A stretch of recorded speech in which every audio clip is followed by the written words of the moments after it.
Hello दोस्तों, कैसे हैं आप सभी का स्वागत है आपके अपने यूट्यूब चैनल पर। जिन्होंने अभी तक चैनल को सब्सक्राइब नहीं किया वो सब्सक्राइब कर लें दोस्तों, और शेयर जरूर करा करो दोस्तों।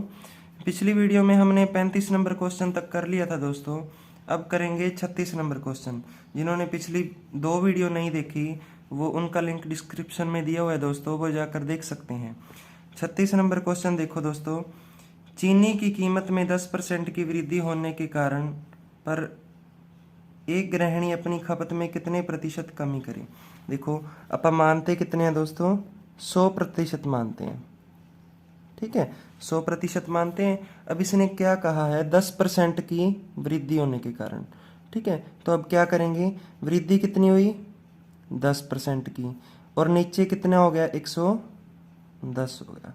ठीक है दोस्तों, देखो 100% मानते हैं, उसने कहा 10% की वृद्धि होने पर, तो वृद्धि कितनी होगी 10% के ऊपर वृद्धि होगी, तो इसमें 100 में भी तो वृद्धि होगी ना 10% की। ठीक है, तो क्या आ गया 10 की वृद्धि हुई, नीचे हो गया 110। अगर कोई भी वृद्धि ना होती तो नीचे 100 आ जाता। अब 10% की वृद्धि होगी तो नीचे क्या आ गया 110। प्रतिशत निकालने के लिए गुणा में 100। ठीक है दोस्तों, उम्मीद करता हूँ आपको समझ में आ गया होगा। इसको काटेंगे तो क्या आएगा 9 सही 1/11%। ठीक है, 10% की वृद्धि हुई तो नीचे कितना हो गया 110 हो गया। आगे क्वेश्चन नंबर 37 पर चलते हैं दोस्तों। क्वेश्चन नंबर 37 क्या कहता है, क्वेश्चन नंबर 37 में एक चीनी की कीमत में 10% की कमी। अब क्या होगा 10% की कमी, देखो कमी कि 100% मानते हैं। ठीक है, कमी कितनी होगी 10%, तो इसमें से 10% की कमी हुई तो कितनी रहेगी दोस्तों 90। देखो ऊपर 10% की वृद्धि हुई थी तो यहाँ पर क्या हो गया था 110। अब 10% की कमी हुई है तो यहाँ पर क्या हो गया 90 हो गया। उम्मीद करता हूँ आप समझ गए होंगे। प्रतिशत लगाने के लिए गुणा में 100, इसको काटेंगे तो 11 सही 1/9%। उम्मीद करता हूँ आप समझ गए होंगे। आगे क्वेश्चन नंबर 37 देखिए दोस्तों, और 38। चीनी की कीमत में 20% की कमी होने के कारण। ठीक है, चीनी मानते कितने हैं दोस्तों, 100 मानते हैं, 100 माना। ठीक है, 20% की कमी हो गई। ठीक है, कितनी हुई 20% की, तो नीचे क्या रह गया 80 रह गया। देखो 100 की 20 की कमी हुई तो नीचे क्या रह गया 80 रह गया।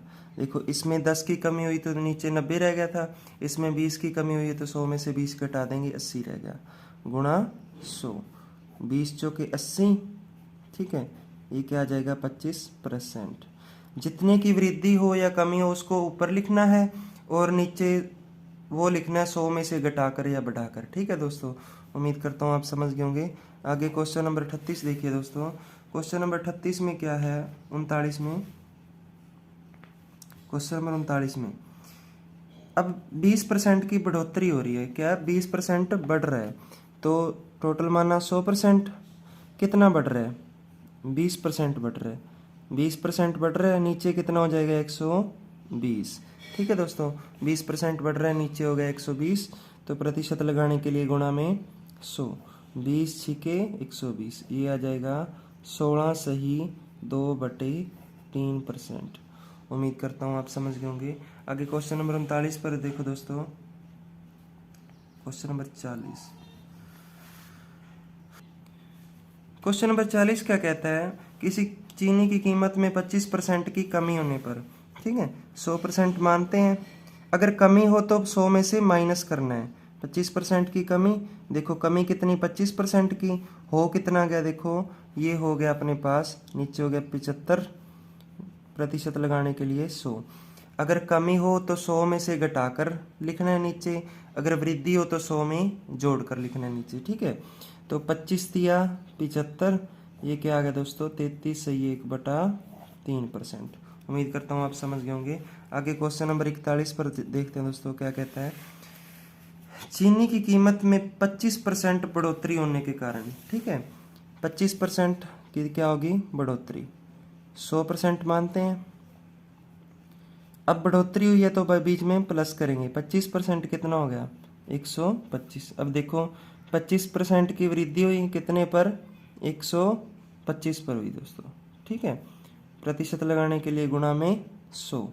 अब काटेंगे तो 25 पांजा ये जाएगा 20%। उम्मीद करता हूँ आप समझ गए होंगे। आगे क्वेश्चन नंबर 42 पर चलते हैं दोस्तों।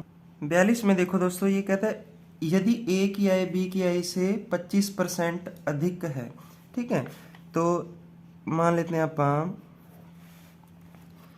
100% मानते हैं। बी की आय से कितनी अधिक है?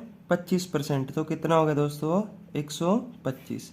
कितनी अधिक है? 25। नीचे क्या होगा? 125 हो गया, ठीक है। नीचे घटा बढ़ा कर लिखना है, ऊपर उतना ही लिखना है, ठीक है। प्रतिशत लगाने के लिए गुणा में 100, 5, वो ही आ गया 20% आ गया दोस्तों, ठीक है। उम्मीद करता हूँ आप समझ गए होंगे। आगे देखो दोस्तों, ए की आय बी की आय से 25% कम है, तो 100% मानेंगे। कम कितनी है? 25%, तो 25 घटा देंगे, कितनी रहेगी? 75। देखो कम है 25, नीचे आ गया 75, गुणा में 100, 25 दिया, ये आ गया 33 सही 1/3%। उम्मीद करता हूँ आप समझ गए होंगे। आगे क्वेश्चन नंबर 44 पर चलते हैं दोस्तों। 44 नंबर क्वेश्चन क्या कहता है दोस्तों? किसी संख्या में उसका 30% बढ़ने पर 91 हो जाता है, ठीक है। तो 100% मानते हैं अपन, कितना बढ़ने पर? 30%, तो प्लस 30 कितना हो गया दोस्तों? 130 हो गया, 130%। ये 130% कितना हो जाता है? इसने बोल दिया 91 के बराबर हो जाता है, ठीक है। वो कहता है किसी संख्या का 30% बढ़ने पर 91 हो जाता है, तो अपन ने वो संख्या मान ली 100%, 30% बढ़ा दिया तो कितना हो गया? 130%, बराबर क्या हो जाता है? 91। तो अपन ने वो संख्या बतानी है, संख्या होती है 100%, संख्या मानी थी 100%। अब देखो ये दोनों में कॉमन है, एक एक जीरो कॉमन है ना, इसको काट दो। अब देखो सिमेट्री लग रही है ना, गुणा 7, 13 7 91, यहाँ पर भी क्या गुणा 7, क्या आ जाएगा? 70 आ जाएगा, ठीक है दोस्तों। अगर 70 का 30% जोड़ोगे तो भी 91 प्राप्त होगा। संख्या मान ली थी अपन ने 100%, 30% बढ़ गया तो कितना होगा? 130%, तो 130% बराबर 91, तो 100% निकालना है। ये कॉमन थी जीरो, इसको काट दिया। अब सिमेट्री लग रही है गुणा 7, यहाँ भी गुणा 7, तो क्या आ गया दोस्तों? 70। उम्मीद करता हूँ आप समझ गए होंगे। आगे क्वेश्चन नंबर 45 देखिए दोस्तों। क्वेश्चन नंबर 45 में भी ऐसे ही है, किसी संख्या में उसका 20% बढ़ने पर 96 प्राप्त होता है, ठीक है। 100% मानी, 20% बढ़ गई तो कितनी होगी? 120%। ये कहता है 20% बढ़ने पर कितना प्राप्त होता है? 96 प्राप्त होता है, ठीक है दोस्तों। तो 120% बराबर लिख दिया अपन ने 96। तो अपने को संख्या चाहिए तो 100%। ये देखो दोनों में जीरो कॉमन है, तो कॉमन काट दो, ठीक है, जीरो जीरो ही काटा करो। तो इधर क्या आ गया? गुणा 8, इधर भी क्या आ जाएगा? गुणा 8 आ जाएगा, ठीक है, 80। उम्मीद करता हूँ आप समझ गए होंगे, पिछले क्वेश्चन की तरह है। आगे क्वेश्चन नंबर 46 देखो दोस्तों, किसी संख्या में 20% घटने पर 96 प्राप्त होता है, ठीक है। तो संख्या मानी 100%, 20% घटने पर तो -20 कर दिया, तो कितना प्राप्त हो गया? 80%। तो 80% बराबर ये क्या कहता है? 96 कहता है, ठीक है। तो अपन ने कितना निकालना है? 100% निकालना है। ये दोनों जीरो कॉमन है, इसको काट दो। ये देखो गुणा 12 हो रहा है, तो यहाँ भी गुणा 12 होगा, ठीक है। तो ये क्या आएगा? 120। अगर बढ़ने पर कहे तो प्लस करके लिखना है, घटने पर कहे तो माइनस करके लिखना है। उम्मीद करता हूँ आप समझ गए होंगे। अगर आगे क्वेश्चन नंबर 47 पर चलते हैं। किसी आयत की लंबाई में 20% की वृद्धि की गई और चौड़ाई में 10% की कमी की गई, ठीक है। तो 100% मानते हैं, आयत की लंबाई में 20% की वृद्धि की गई तो कितना होगा दोस्तों? 120। पहले को ऐसे संख्या मानना है, 120, और फिर 10% की कमी, तो 10% की कमी होगी तो 90/100। अगर 10% की कमी होगी तो 90/100। अगर 30% की वृद्धि होगी तो 100 में 30 जोड़ के 130/100 लिख देंगे, ठीक है दोस्तों। अब 10% की कमी हुई है बाद में, तो 90/100। पहले को संख्या ही मानना है, पहले तो 20% दे रखा है ना, तो पहले इसको संख्या मानना है, इसके बटे में 100 नहीं लगाना है। अब 10% की कमी है तो 90/100, बाद वाली में 90/100 या 80/100, जितनी बार भी कहे उतनी बार लगा सकते हैं। तो जीरो से जीरो, इस जीरो से ये जीरो, 12 निमा 108। ठीक है, अब इसको 100 में से घटा दो, 100 में से घटाएंगे तो कितना आ जाएगा दोस्तों, 8% आ जाएगा। ठीक है, वैसे भी 100 से ऊपर कितना है, 8 ही ज़्यादा है, तो 8% इसको प्रॉफिट हो गया। ठीक है, उम्मीद करता हूँ आप समझ गए होंगे। क्वेश्चन नंबर 48 देखो दोस्तों, एक दुकानदार किसी वस्तु का वास्तविक मूल्य 10% अधिक अंकित करता है।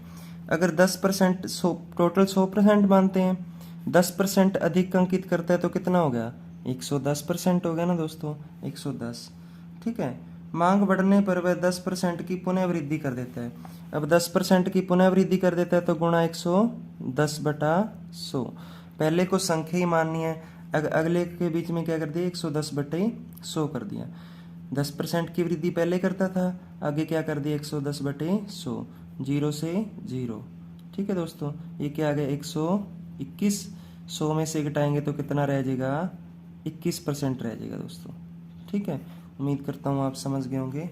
आगे क्वेश्चन नंबर 49 पर चलते हैं दोस्तों। ये देखो, टीवी के मूल्य में 30% की वृद्धि करने पर 20% की विक्रय मात्रा में 20% की कमी होगी। ठीक है, 30% की वृद्धि हुई तो क्या होगा दोस्तों, 130%। ठीक है, गुणा में क्या कर देंगे, अब 20% की कमी, पहली को तो संख्या मानना है तो पहली को संख्या मान ली, 20% की कमी होगी तो 80/100। ठीक है, जीरो से जीरो, जीरो से जीरो, 13×8 = 104। अब 100 में से घटा देंगे क्योंकि संख्या 100 मानते होते हैं, तो कितना आ जाएगा, 4% आ जाएगा। उम्मीद करता हूँ आप समझ गए होंगे। पहले 30% की वृद्धि, फिर 20% की कमी, तो 130 × 80/100। ठीक है, 104 आ गया था। उम्मीद करता हूँ आप समझ गए होंगे। आगे क्वेश्चन नंबर 50 पर, क्वेश्चन नंबर 50 में देखो दोस्तों, किसी आयत की लंबाई में 20% की वृद्धि, चौड़ाई में 20% की कमी। ठीक है, लंबाई में 20% की वृद्धि कर दी तो क्या होगा दोस्तों, 120 हो गया, और चौड़ाई में 20% की कमी कर दी तो 80/100।